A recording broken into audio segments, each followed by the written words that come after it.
బాబాసాహెబ్ అంబేద్కర్ 64వ వర్ధంతి సందర్భంగా ఈ దేశ మూలవాసులందరికీ నా యొక్క జైభీం తెలుపుతా ఉన్నాను. మాస్టర్ దయానంద్ ఆర్పిఐ పార్టీ రాష్ట్ర ఉపాధ్యక్షుడు.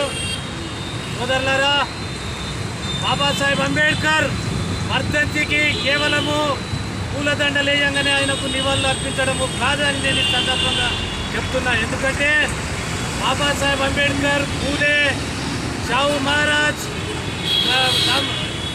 కళలు మనము సాకారం చేయాలంటే మనం మొట్టమొదలుగా ఈ దేశ ఎస్సీలందరూ ఒక వేదిక మీదకి రావాల్సిన అవసరం ఉన్నదని నేను ఈ సందర్భంగా చెప్తా ఉన్నా సోదరులారా.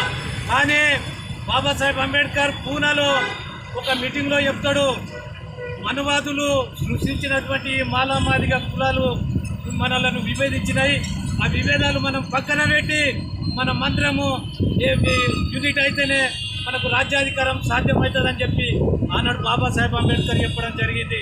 కానీ ఇలా నిజమైన అంబేద్కర్ వాదులు ఇలా బాబాసాహెబ్ అంబేద్కర్ వర్ధంతి సందర్భంగా ఆయనకు ఇచ్చే నివాళులు మనమందరం ఒక వేదిక మీకు వచ్చి 2023లో మనము తెలంగాణనే కాదు భారతదేశంలో కూడా ఎర్రకోట మీద కూడా బహుజన జెండాను ఎగురవేయాలని చెప్పి నేను ఈ సందర్భంగా నీలి జెండాను ఎగురవేయాలని నేను చెప్తా ఉన్నా.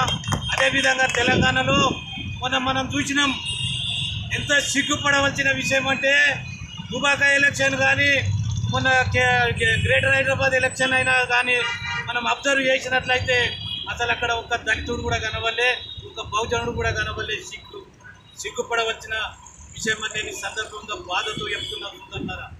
మొన్న దుబాకలో 500 ఓట్లు కూడా లేని సామాజిక వర్గం ఎమ్మెల్యే అయిందంటే అసలు మనకు సిగ్గు శరము ఈ బహుజనులకు ఏమన్నా ఉన్నదని నేను ఈ సందర్భంగా నేను చెప్తా ఉన్నా.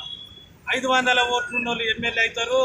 1,28,700 ఓట్లు ఉన్నటువంటి 1,28,700 ప్లస్ 38,000 ఓట్లున్న టోటల్గా 1,70,000 ఉన్న ఓట్లున్న వాళ్ళు 500 ఓట్లని ఎమ్మెల్యే చేసిందంటే ఏమన్నా సిగ్గు శరము ఉందా అని నేను అడుగుతా ఉన్నా సోదరులారా.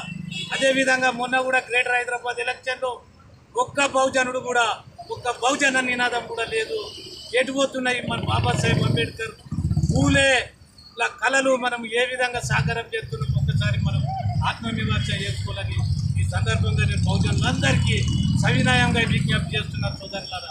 జై భీమ్, జై భారత్.